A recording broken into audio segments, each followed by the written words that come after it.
বাংলাদেশের দ্বিতীয় বৃহত্তম ম্যানগ্রোভ বন বরগুনার তালতলী উপজেলার ট্যাংরাগিরি বন্যপ্রাণী অভয়ারণ্যটি দীর্ঘদিন ধরে সংস্কার ও রক্ষণাবেক্ষণের অভাবে ধ্বংসের পথে।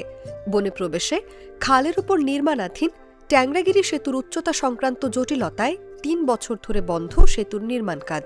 এতে দর্শনার্থী হারাচ্ছে সংরক্ষিত এই বনাঞ্চলটি।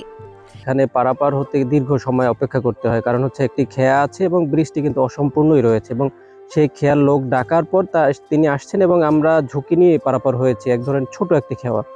আসলে এভাবে ঝুঁকি নিয়ে কিন্তু আমাদের মতো যারা পর্যটক আছে তারা কিন্তু পার হতে চাইবে না। আমি সেই বরগুনা থেকে এসেছি। বরগুনা থেকে এসে যদি এত পদে পদে বাধা বিপত্তি এবং বিপদের সম্মুখীন হতে হয় একটি পর্যটন স্পট দেখতে এসে, তাহলে কিন্তু আসলে এটা হতাশাজনক। এছাড়া সীমানা প্রাচীর, চলাচলের রাস্তা ও সেতুগুলো নাজুক অবস্থায় রয়েছে।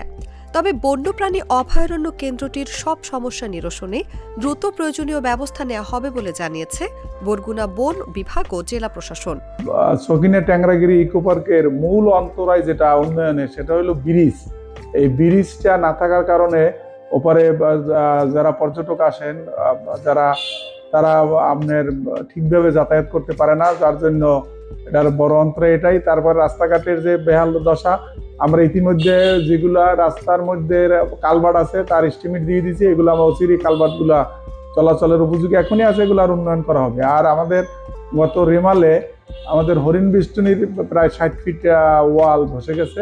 এটার ব্যাপারে যথাযথ কর্তৃপক্ষ ভিজিটও করেছেন এবং আমরা এস্টিমেট দাখিল করছি, শীঘ্রই এটার মেরামতের কাজ হবে।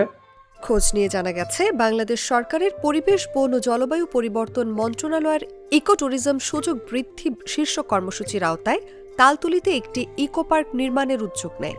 পরে দেশের দ্বিতীয় সুন্দরবন নামে খ্যাত ট্যাংরাগিরি ম্যানগ্রোভ বনে ২০১০ থেকে ১১ ও ২০১১ থেকে ১২ অর্থ বছরে প্রায় ২,৬৪,০০,০০০ টাকা ব্যয়ে ট্যাংরাগিরি বন্যপ্রাণী অভয়ারণ্য নির্মাণ করা হয়।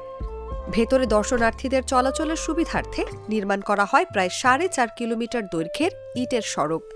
বিভিন্ন আকারের কাঠ ও সিমেন্টের পাটাতন দিয়ে ছোট ছোট খালের উপর ১৬টি সেতু নির্মাণ করা হয়। এছাড়া দূর দূরান্ত থেকে আসা দর্শনার্থীদের জন্য নির্মাণ করা হয় বিশ্রামাগার, স্থাপন করা হয় গভীর নলকূপ ও শৌচাগার। ইকো পার্ক সংযোগকারী সেতুটি আসলে দীর্ঘদিন যাবৎ চালু না হওয়ার কারণে স্থানীয় পর্যটক সহ সবাই একটা ভোগান্তির মধ্যে আছে।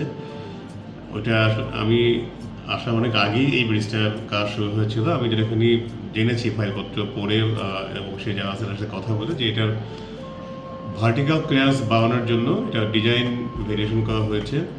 প্রকল্প অফিস, ডিজাইন ইউনিট এবং প্রধান প্রকৌশলী মহোদয় হেডকোয়ার্টার পর্যায়ে এস্টিমেটটা অনুমোদন করার পর্যায়ে আছে। আমি আজকেও কথা বলছি প্রকল্প অফিসের সাথে, তারা আশ্বাস দিয়েছে যে ১-২ সপ্তাহের মধ্যেই তারা এস্টিমেটটা অনুমোদন হবে। আমি ঠিকাদার সাথেও কথা বলছি, ঠিকাদার কাজ করতে রাজি আছে।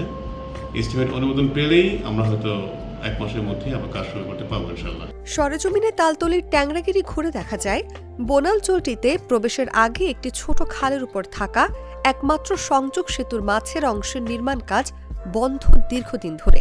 বিকল্প কোনো রাস্তা না থাকায় ঝুঁকি নিয়ে খেয়া নৌকায় পারাপার করতে হচ্ছে পর্যটকদের।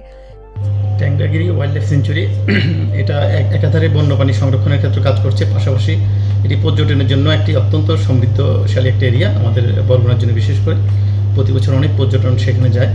তো এখানকার যে বেহাল দশার কথা আপনারা তুলে ধরেছেন, এই বিষয়ে আমি আপনাদের সামনে তো ইতিমধ্যে এলজিডি রেক্সিনের সাথে কথা বলেছি। তাছাড়া আমি যেহেতু এটি আমাদের বন বিভাগ দেখে থাকি, আমি বন বিভাগের সাথে আলাপ করবো। যে সমস্যাগুলো আছে সেই সময়টুকু চিহ্নিত করে আমরা ঊর্ধ্বতন কর্তৃপক্ষ অবহিত করে এগুলো সমাধানের চেষ্টা করব। প্রবেশের পর হেঁটে চলাচলের জন্য নির্মিত রাস্তাটির অধিকাংশ জায়গা থেকে ইট উঠে গেছে। ফলে রাস্তার বিভিন্ন অংশে সৃষ্টি হয়েছে অসংখ্য খানাখন্দ। এছাড়া সরে গেছে বনের মধ্যে থাকা ছোট ছোট খালের উপর নির্মিত সেতুর কাঠ ও সিমেন্টের পাটাতন। যা আছে তারও অবস্থা নাজুক, যে কোনো সময় ঘটতে পারে দুর্ঘটনা। এছাড়া পরিকল্পনা অনুযায়ী দর্শনার্থীদের সুবিধার্থে স্থাপন করা বিশ্রামাগারগুলোর মধ্যে কয়েকটি ধসে পড়েছে, আর অন্যগুলোই তৈরি হয়েছে ময়লার ভাগাড়। শৌচাগারগুলো ব্যবহার অনুপযোগী হয়ে পড়ে আছে পরিত্যক্ত অবস্থায়। একই অবস্থায় অকেজো হয়ে আছে স্থাপন করা সুপেয় পানির গভীর নলকূপগুলো। এছাড়া বনের ভেতরে হরিণ সহ বিভিন্ন বন্যপ্রাণীর নিরাপত্তায় নির্মিত বেষ্টনীও ভেঙে গেছে বিভিন্ন জায়গা থেকে। বনাঞ্চলটি ঘুরে হরিণ ও কুমিরের ভাঙা বেষ্টনীতে শুধু একটি হরিণের বাচ্চা দেখা গেছে। এছাড়া পুরো বনাঞ্চল ঘুরেও কোনো বনরক্ষী না পাওয়ায় নিরাপত্তা ঝুঁকি তৈরি হয়েছে ঘুরতে আসা দর্শনার্থীদের। মাঠের অলরাউন্ডার আমি, আর ঘরের allrounder Tylox. Tylox toilet cleaner, clean মানেই টাইলক্স।